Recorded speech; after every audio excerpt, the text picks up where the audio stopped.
So it turns out I am not the only one doing the Ringless No Somniel challenge. The LTCER XS, someone who is a regular on the channel that I talk to pretty frequently, has submitted his team for review. No, not really for review, just to show it. So he's doing Ringless No Somniel. He is allowing second seal to class change though. So it's basically the same challenge, but you can class change, which does circumstantially help certain units. Honestly, it only really helps like a handful of units, so it's not that much easier. It's like slightly easier than the one I'm doing where I can't class change, but it's overall it's going to be pretty similar. Like the builds and everything are going to be quite similar. So to start, it looks like he put NRNS Nerns on Swordmaster, so Lear. So Folkvanger, Georgios, Khalid Bolg. He did a different approach because he ended up having a Kiketsu General. In theory, this was going to be a good thing, and it was for a while, but then it started to fall off as you hit endgame. Endgame is the real gatekeeper of this run. Like, if your team is not ready for endgame, and mine wasn't really either, but I found dumb ways to beat certain chapters. But if your team is not ready for endgame, this is a pretty rough thing. But he basically just had a utility Illyr like me. This Illyr has speed though. Mine did not. Mine is on Divine Dragon, so I can't really get speed. If I level up Illyr to like 40, I get like 30 speed, which is okay, but in endgame it's nothing, and 23 strength. This is definitely better than my Illyr, but it's still not that. It's still clearly not a hard carry. And just like me, he ran Anna. I'll go over some text. Like, he has explainer text as well. And let's see.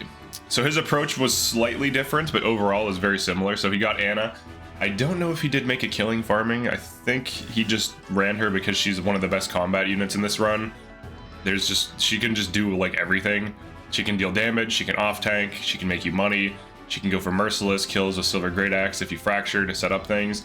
She just brings a lot of value, so it's funny that it's almost the identical build to what I had. Noah 10 longbow, radiant bow. The killer bow is interesting. I probably should try that a little bit more. It could be useful in certain instances. And then Chloe, he said he ran Chloe early, but he planned on replacing her with Mauvier Griffin, which is something I can't do in my run.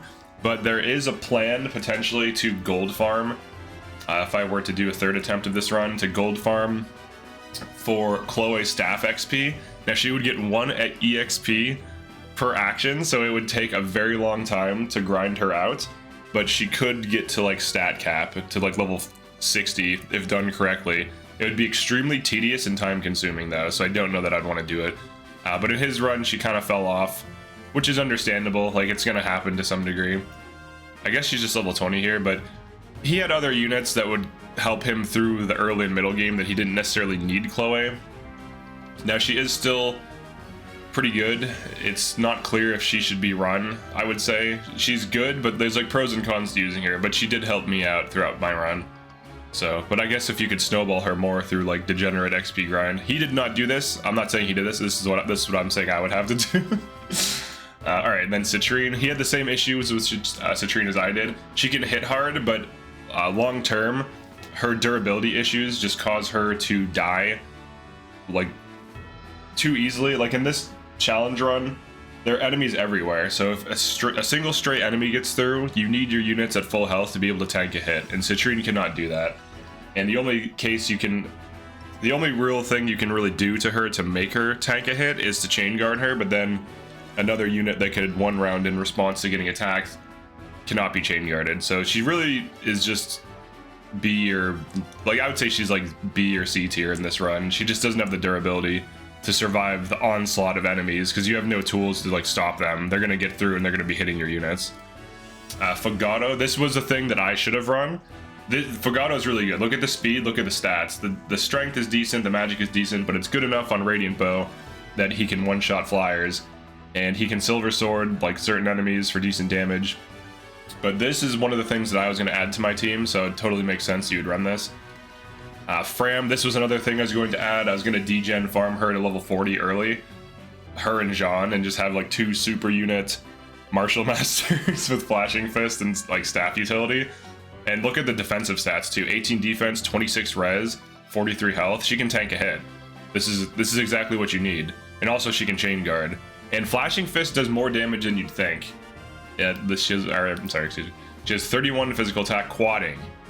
31 physical attack quadding. Now against enemies with like 10 to 15 defense late game, that can one round or almost one round them. It can also break tomes, bows, daggers. So this is definitely something that I needed in my run. Similar to me, he ran a gold Mary. I like the slim sword. That's kind of interesting. I'm guessing it's for like accurately hitting, because one of her problems is accuracy. But he didn't really level her up much, which is basically what I did as well. You just don't level her up. She's a brave assist spot. So this totally makes sense. This is a pretty good thing. You rotate her in and out as needed though. And I think that's what he did as well.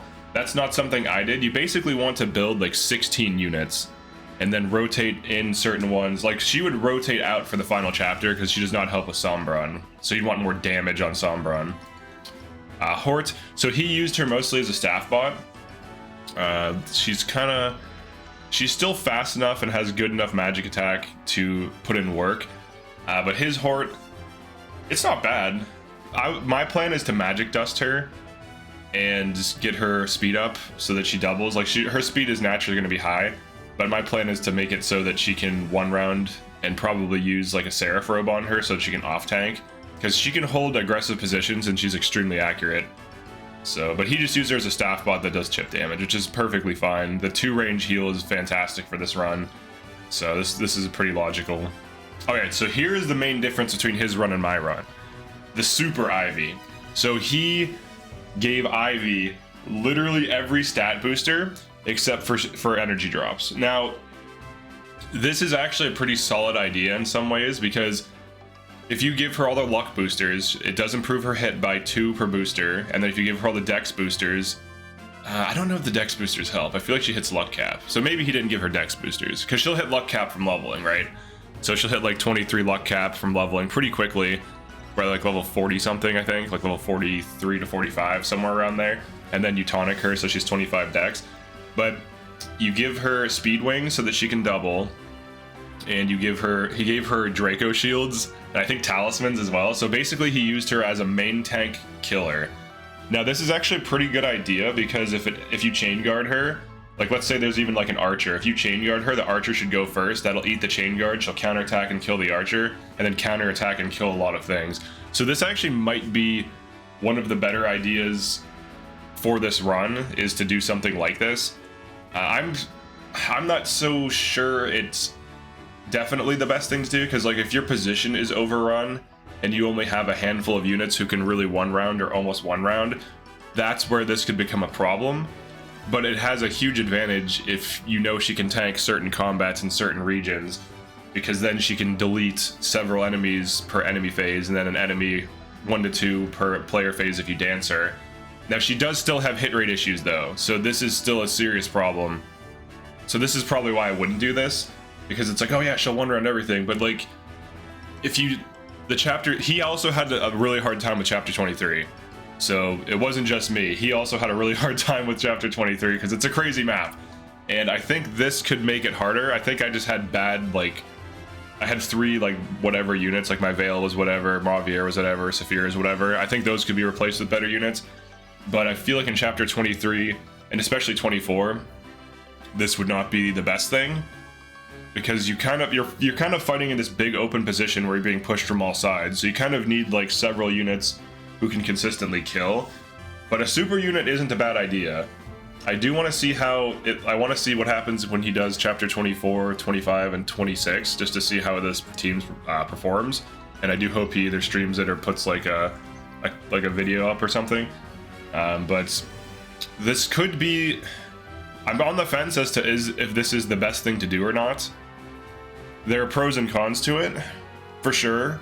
If her accuracy was higher, I would say 100% go for it, but I personally know all too well how bad her accuracy becomes an issue. So like she could miss a ton of attacks and then end up dealing like very little damage or missing critical kills, and she tends to not be good at killing bosses, that are especially the fast ones and especially the ones on avoid tiles. So I don't know that I would do this, but I think power leveling her might be the answer. Giving her a speed wing and power leveling her I think is totally fine, to try to get her to at least like 30 speed. Alright, Jean. So Jean, this was something I did not run. Now he is able to second seal into Sage, which is only really slightly better. Now 51 magic attack is fantastic though for this run. 21 speed. So even though Jean can get fast, his speed growth is not as high as Anna's. So Anna Sage is going to be faster, but I think Jean has, I guess no, he's 80%. I think they're both 80% magic growth. But you can't get Anna on Sage in this run, even with a second seal, because of the lack of proficiencies. So Jean on Sage makes a lot of sense. It's bulk damage, he has L-Fire for doubling, he has staff utility, he has pretty good magic stat, because he ends up getting 80% magic growth. So he ends up becoming like a more bulky Citrine. This is why he's on the team and Citrine is not. But Martial Master Jean is a thing, and High Priest Jean is like kind of similar to Pandreo, but I think a little bit slower.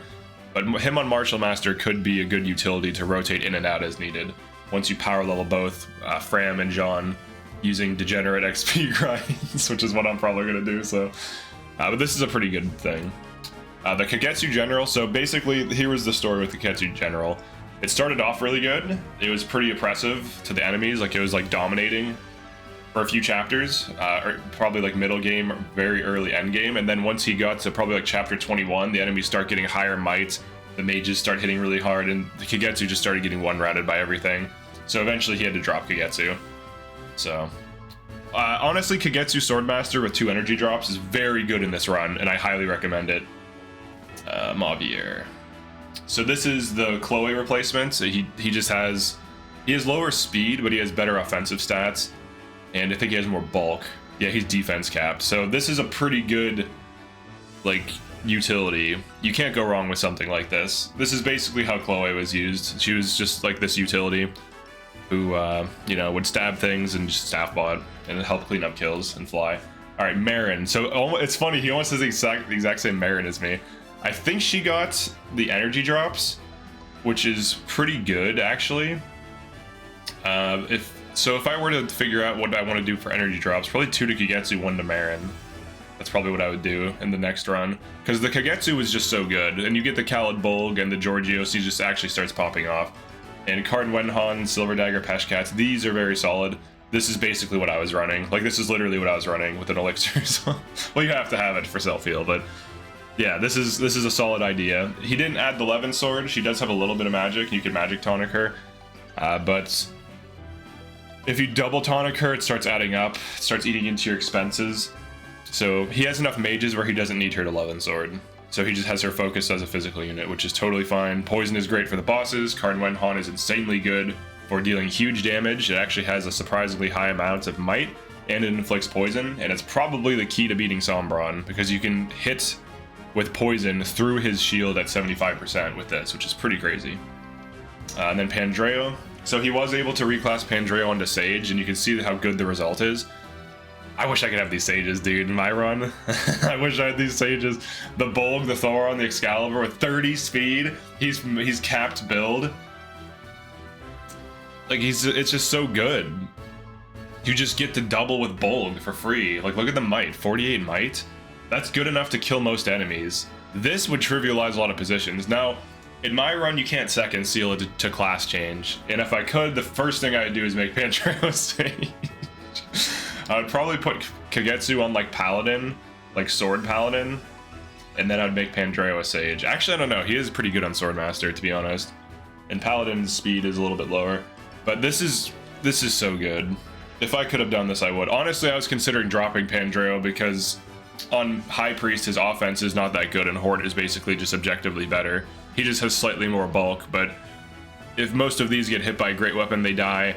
If they get hit by a high might like endgame enemy, they're gonna die. So like he has effectively 59 health. He's gonna get one shot by a lot of things, just like Horde. So it's not really that different. But she can tank. They can both tank those like lower might weapons, like the low 50s to the 40s. All right, then Dancer is a Dancer. We always run this in this run. Oh, and then I thought this was interesting. He ran Tamara. Now, because he Draco shielded Ivy, he didn't really use her as a tank. He actually just turned her into hero to help assist with. I never would have expected. I would have thought like maybe Diamond hero or something else, but I guess because she is fast, so putting her on a hero is logical. So he's leveraging her speed and her defense, and her dex is pretty good too. She can actually land attacks, but he wants the Racket of Solm for crit removal, to reduce randomness, which actually is very valuable because she always has it. And she actually has decent stats on this. I was surprised at this. So this actually seems pretty good for her. It's not the best thing ever, but it's like she's faster than Gold Mary. So if she levels up, she's going to be a little bit, you know, she's going to be like plus 4 to 5 speed and can actually double. So she'd actually double on, oh wait, look at the build too, 10 build. So she can use Javelin weightlessly. Silver Sword I think is 11, it's 10 or 11, but she can Silver Blade for decent damage. She can Silver Sword, Slim Lance for accurate poke, Elixir, so just a hero bot, but she could actually have some combat. So this was interesting. I've never seen Tamara off pick it, but the result is not terrible. It's a little bit better than you'd think. And if an LTCER who has probably more game knowledge than me, because LTCERs have to study everything when they're doing their clears, they have to know exact, they have to know what the enemies are going to do on specific maps and why. They have to know the stats, the breakpoints. They have to know like way more information than the average player. So if an LTCER thinks of Tamara as valuable in a run like this, that means something. And that's not like, you can't say that an LTCER is biased because they literally only care about how effective things are. That's all they care about. So they're definitely more like analytical and unbiased than the average player. That's for sure. But this is a very interesting build. And then Veyle, 11 Sword, L Surge, Excalibur, Killing Edge. This is interesting. So Mage Knight Veyle, look at the speed too. This is quite good. I'm so jealous of this Veyle, dude. I wish I had this. Are you kidding me? She has good dex. Her defensive stats are good. Her health is good. Like she's good enough to off tank like a hit, but she can hit accurately. She has 11. It barely weighs her down. She's 29 speed. Like this is so useful. I wish I had this, to be honest. All right, and that's it though. That's everyone. Thank you XS for submitting this. Definitely go subscribe to him. He's a cool dude, and he's an LTCer that has some interesting clears on his channel. I do hope he posts a video of this run. I think he's having like a computer issue right now. Like the thing is not compatible with his computer, which sucks. It was after an update, which, you know, tech issue hell. I'm currently going through tech issue hell right now, trying to set up Minecraft to play at home with my family, where my wife wants to use a controller, but Java Minecraft does not support a controller, so we have to like, I get it, like tech issues are a pain in the ass. So but thank you XS for submitting this. Definitely go subscribe to him. This is a pretty cool team. I am envious of a lot of these students because I can't get my second seals, and I'll see you in the next one. Peace.